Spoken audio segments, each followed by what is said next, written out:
नमस्कार दोस्तों, मैं अंकुर उपाध्याय स्वागत करता हूं आप सभी का आपके अपने YouTube channel share market analysis में। दोस्तों यहाँ पे बात करूंगा वेदांता के स्टॉक के ऊपर और कुछ कमेंट्स भी हैं मेरे लिए, नेगेटिव है वो मेरे लिए। तो स्टार्ट करते हैं बिना किसी देरी के एंड बात करते हैं वेदांता के स्टॉक के बारे में। देखिए वेदांता पे ट्रेडिंग पर्पज से मेरा भी थोड़ा नेगेटिव था और अभी भी है। इस बीच में मेरे पास कुछ कमेंट है, भाई आप तो कह रहे थे कि वेदांता का स्टॉक 240 हो जाएगा, 260 हो जाएगा। तो मैं ये कह रहा था इन केस अगर ये स्टॉक 260 पे आ जाता है तो 20 रुपए का एक्स ट्रेड करके वो 240 हो जाएगा, जहां बड़ा ब्रेकडाउन होगा। लेकिन अगर स्टॉक 280 भी आता है तो 260 हो जाएगा। इस स्टॉक में अभी अगर आप करंट खरीदते हैं तो आपका पैसा नहीं बनेगा शॉर्ट टर्म में, लेकिन लॉन्ग टर्म पर्पज से आपको ज्यादा कुछ छिड़खानी नहीं करनी चाहिए। हालांकि स्टॉक ने डेफिनेटली पूरी तरीके से आउट परफॉर्म कराया मार्केट को और 272 पे आफ्टर 20.5 रुपीज एक्स डिविडेंड, यानी कि एक्चुअल भाव इसका 292 रुपीज है इस समय, यानी कि स्टॉक आउट परफॉर्म करता हुआ दिखा है। बट क्या करें क्या ना करें, देखिए व्यू वही है, अभी भी कुछ बदला नहीं है व्यू मेरा। शॉर्ट टर्म के हिसाब से नेगेटिव ही है। देखिए मैं शॉर्ट टर्म जो आपके साथ व्यू नेगेटिव रख रहा हूं उसका ये मतलब नहीं मैं स्टॉक के प्रति नेगेटिव हूं। मेरा सिंपल सा मानना ये है, बहुत सारे लोग जो जल्दी जज करते हैं वो आफ्टर सम टाइम कहते हैं ठीक बात थी। अब मान के चलो मैंने आज बोला कि इसमें मे बी आपके लिए थोड़ी डाउन साइड आ सकती है और कल स्टॉक ऊपर चला गया, दैट डजंट मीन कि वो व्यू गलत हो गया, मे बी परसों आपके लिए नीचे आ जाए। व्यू होता है एक ब्रॉडर व्यू। अब आपसे मैं बीटीएसटी करने के लिए नहीं बोल रहा हूं कि बेच दो, मैं ये बिल्कुल नहीं बोल रहा। मैं उन लोगों के लिए कह रहा हूं जो इसे फ्रेश एंट्री खरीद रहे हैं, उनसे कह रहा हूं थोड़ा वेट कर लो आप, ये गलत व्यू है नहीं। अगर स्टॉक ऊपर चला भी जाएगा तो क्या उनका कुछ गया? नहीं गया। लेकिन स्टॉक के नीचे जाने के चांसेस, तो मैं अपना देखिए मैं अगर अपना पैसा लगाऊंगा या फिर आप लोगों के साथ शेयर करूंगा कि भाई इसमें ले सकते हैं, तो मैं दो चीज बहुत ज्यादा फोकस रखता हूं। पहली ये कि मेरे लिए नेगेटिव क्या है, अगर मेरे लिए एक पॉइंट भी नेगेटिव है मैं क्यों लगाऊं? क्या मार्केट में एक ही शेयर है? बहुत है मेरे पास।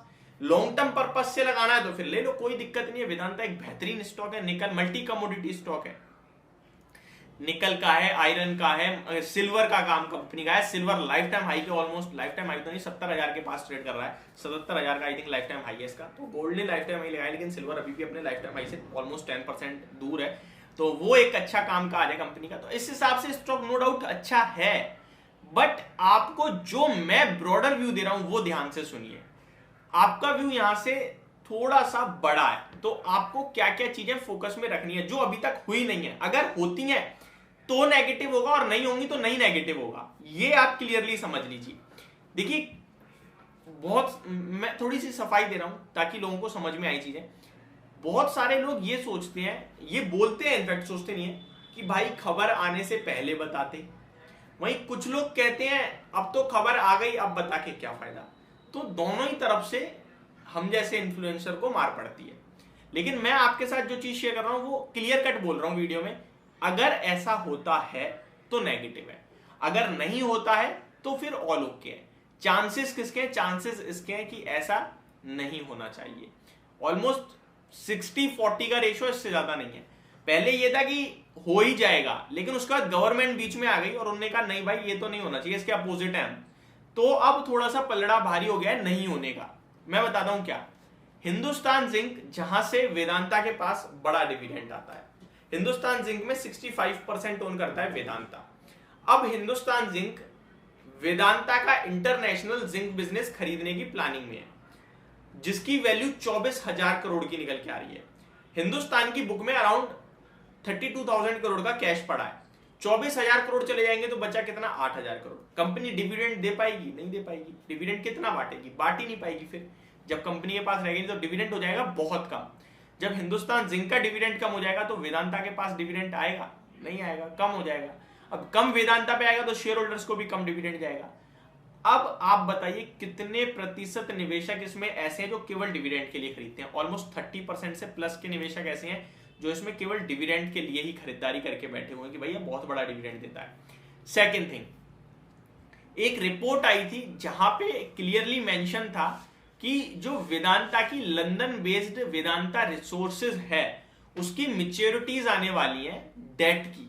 अब अगर वेदांता उन्हें फुल्ली पे करता है तो वेदांता के पास अमाउंट रह जाएगा कम, कैश कम रह जाएगा, जिसकी वजह से डेट कंसर्न्स भी जताए गए हैं। तो ये कुछ ऐसी चीजें हैं जो शायद आप लोगों को अभी नहीं पता होंगी, लेकिन मैं आपको बता रहा हूं। तो ये सब अगर क्लियर होता है तो कोई इशू नहीं है। और अगर इनमें से कोई भी बड़ा पैनिक आता है तो ये स्टॉक आपको डाउनसाइड दिखा सकता है। चार्ट पैटर्न्स की बात करें तो जिसके पास है वो वही स्टॉप लॉस रखे अभी भी, वो मैं आपके साथ कंटिन्यू शेयर कर रहा हूं 266 का, जो कि थर्सडे का भी लो था। क्लोजिंग बेसिस पे 266 के या फिर 265 का स्टॉप लॉस रखना है क्लोजिंग बेसिस पे और बने रहना है, बेचना नहीं है, बने रहना है, लेकिन स्टॉप लॉस प्रॉपर होना चाहिए आपके पास। इन केस स्टॉक ऊपर में 286 ब्रेक करता है तो 295 302 रुपीज तक स्टॉक ऊपर में विजिट कर सकता है। तो एक रेंज में, अभी रेंज पहले होने दीजिए, जिधर भी ब्रेकआउट या फिर ब्रेकडाउन होता है उस तरफ आप ट्रेड ले सकते हैं।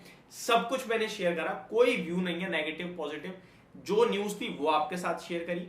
जिधर ब्रेकआउट होगा उधर का लेवल शेयर करा, जिधर ब्रेकडाउन होना उधर का लेवल शेयर करा। होप आपको ये सब जानकारी पसंद आई होगी एंड नाउ हमारे और आपके बीच सब क्लियर हो गया होगा। Thank you so much for watching this video. Have a great day guys.